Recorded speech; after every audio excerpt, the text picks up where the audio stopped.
Suudaan liqii humna ifaa Itoophiyaadhaa doolaara miiliyoona 90 ol irra jiru ifirraa kafaluu dadhabuu dhaabbanni humna elektiriikii Itoophiyaadhaa beeksise.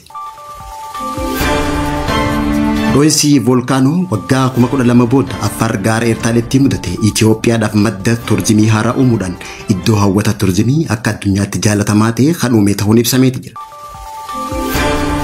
Namoonni maallaqa biyya alaa kan sobaa qabachuun nama gowwoomsaa turan 4 to'annoo seeraa jala oolfamuu qajeelchi waliigalaa poolisii magaalaa Finfinneedhaa beeksise. Gareen faannoo Amaaraa deeggarsa maallaqaa fi meeshaa waraanaa Shaabiyaadhaa fi Masriirraa argachaa jiru naannoo Amaaraa godina garagaraatti gochaa gara jabummaa dhalli namaa hin raawwanne raawwachaa jiraachuu itti fufanii Walloo Kibbaa aanaa warra Iluutti gochaa harka muraa miidiyaa hawaasaatti saaxilameen lammiileen Itoophiyaa hedduu rifachiisuun dhaga'an. Daawwattoota fi hordoftoota lammii miidiyaa nageenya keenya bakka jirtan maratti isin dhaqqabu kanneen asii olitti dhageessan hangafoota oduu teenyaa irraati amma bal'ina oduu isinitti himna hanga dhumaatti lammii miidiyaa hordofuun dagatiin.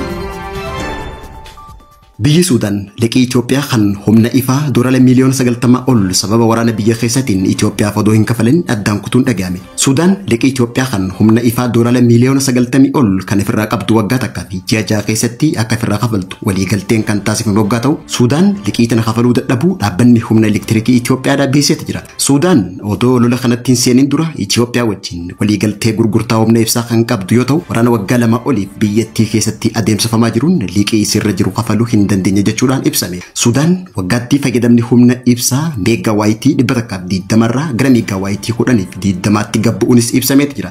Liqiin humna ifaa Suudaan irra jiru kun waggaa takkaaf ji'a ja'a keessatti akka kafalamuuf hireen kan kennameef waggaa ta'u Suudaan liqii Itoophiyaa tana kafaluuf walakkeessa bara 2017 ji'a gurraandhalaa kafaluu akka qabdu Daayirektarrii Kominikeeshinii kutaa humna ifaa kan Itoophiyaadha Obbo Mogos Mokonnan Ahaduu miidiyaatti himeeti jira. Adeemsi kafaltii liqaa kun doolaara miiliyoona takka qoftiin erga kafalameen booda addaan citus Obbo Mogos ibseeti jira. Biyyoota ollaa Itoophiyaa humna ifaa itti gurguramtu keessaa takka tan taate Suudaan liqii irra jirtu kafaluu kan hin dandeenye yoo ta'u Jabuutii, Keeniyaa fi Tanzaaniyaa dabalatee biyyoonni biroo yaalii humna ifaa bitachaa jiran liqii isaanii yeroon kafalaa jiraachuu fi gurgurtaan humna ibsaa haaraan dabalamaa jiraachuu Daayirektarrii Kominikeeshinii humna ifaa Itoophiyaa kun ibseeti jira. Itoophiyaan humna ifaa isii harka 90 ol humna bishaan irraa gara biyya alaatti kan ergatu waggaa ta'u fooyya'insa taasifteen itti fayyadama biyya keessaa qofa odoo hin taane alergiifillee itti fayyadamaa jiraachuu Daayirektarichi ibseeti jira.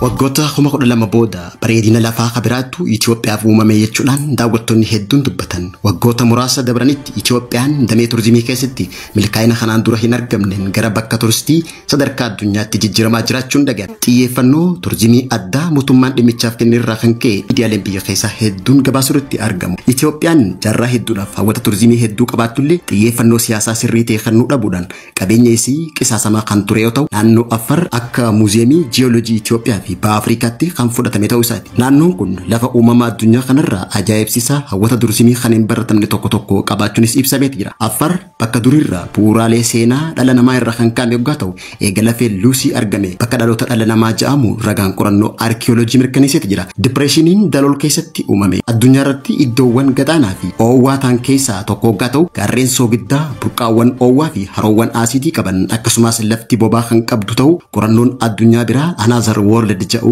argeeti jira. Volkaanoon sochiirra jiru kun volkaanoo muraasa haroo laavaa dhaabbataa qaban keessaa Eertaaleen tokko waggaa ta'u ambaasaaddartii turizimii Itoophiyaa isa kan ibseeti jira. Kuusaa soogiddaa bal'aa fi dandeettii anniisaa ji'ootarmaaliin qabduun guddina dinagdee Itoophiyaaf eebba uumamaa ta'uu fi dho'insi dhiyeenya kana mudate.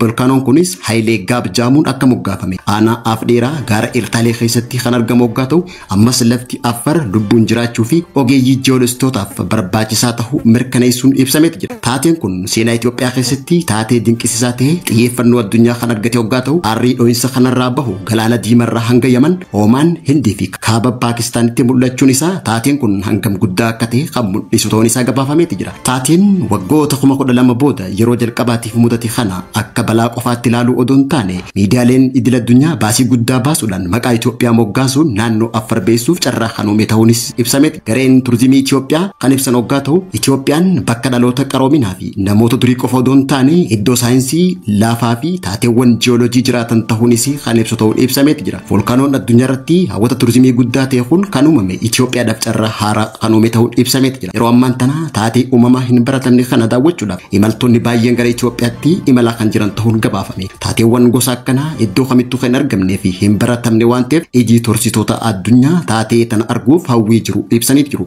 Maqaan volkaanoo amma Affaar Eertaaleetti dhufe kun Haayilee Gaab kan moggaafame yoo ta'u gaafa Afrikaa keessatti bakka addaa ta'uun Itoophiyaadhaaf dursa kan kenne ta'uu isaati.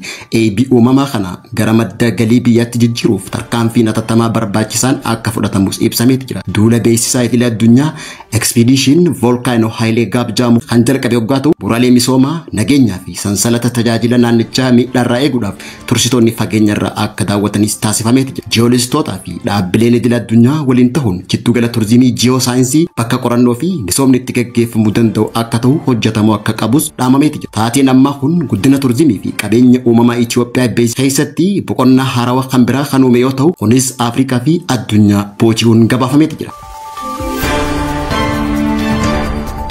Shakkamtoonni maallaqa biyya alaa sobaa qabachuun shakkaman kanneen maqaan isaanii Beerawaa Kabbadaa, Mulat Abbaay, Saamu'eel Mulugeetaa fi Jaakoo Beenzoo jedhaman maallaqa biyya alaa sobaa qabachuun gaafa onkololeessa 30 bara 2018 akka lakkoofsa Itoophiyaatti naannoo hoteela addaa magaalaa